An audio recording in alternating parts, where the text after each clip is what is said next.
આત્મનિર્ભર વિકસિત ભારતના પ્રણેતા પ્રધાનમંત્રી નરેન્દ્ર મોદીએ દેશના ભાગ્ય વિધાતા નવ યુવા મતદાતા સાથે સીધો સંવાદ વર્ચ્યુઅલ માધ્યમથી કર્યો, જેમાં જંબુસર શહેર અને તાલુકાના નવ યુવા મતદાતાઓ સાથે મનની વાત સીધો સંવાદ કર્યો હતો। 25મી જાન્યુઆરી એટલે ભારતીય મતદાતા દિવસ, જેની ઉજવણીના ભાગરૂપે જંબુસર બીજેપી યુવા મોરચા દ્વારા જીએમ શાહ કોલેજ ખાતે નવ મતદાતા સંમેલન યોજાયું, જેમાં મહામંત્રી બળવંતસિંહ પઢિયાર, જિલ્લા મંત્રી કૃપાબેન દોશી, શહેર પ્રમુખ ચંદ્રકાંતભાઈ પટેલ, યુવા મોરચા જયપાલસિંહ, યુવા ઉપપ્રમુખ ભાવેશભાઈ પટેલ, હરદીપસિંહ, એપીએમસી ડિરેક્ટર મહામંત્રી પ્રમોદભાઈ રાઠોડ, મનનભાઈ પટેલ, પંકજભાઈ પટેલ સહિત ઉપસ્થિત રહ્યા હતા।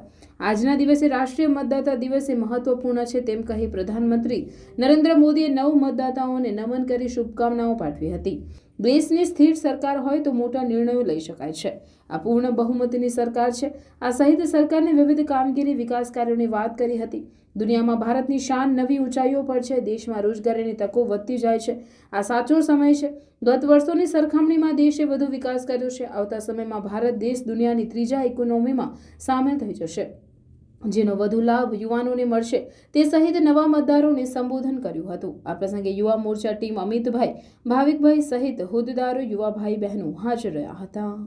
વડાપ્રધાન નરેન્દ્ર મોદીએ વર્ચ્યુઅલ માધ્યમથી નવા મતદાતાઓને સંબોધન કર્યું, તેમજ જંબુસર શહેર અને જંબુસર તાલુકા યુવા મોરચાના પૂરી ટીમ, પ્રમુખ મહામંત્રી સહિત, તેમજ અમારા જિલ્લા મંત્રી કૃપાબેન, શહેર ભાજપ પ્રમુખ ચંદ્રકાંતભાઈ, મહામંત્રી મનનભાઈ, પંકજભાઈ, મહામંત્રી તાલુકાના અમારા પ્રમોદસિંહ સહિત પૂરી ટીમ આ નવા મતદાતા જાગૃતિ અભિયાનના કાર્યક્રમમાં કોલેજના અને હાઈસ્કૂલના યુવાનો સાથે જોડાઈ સંવાદ કરી એમને મતદાતા જાગૃતિ અભિયાન ફેલાવી અને વધુમાં વધુ મતદાન થાય એ પ્રકારના પ્રયત્નો હાથ ધરવામાં આવ્યા।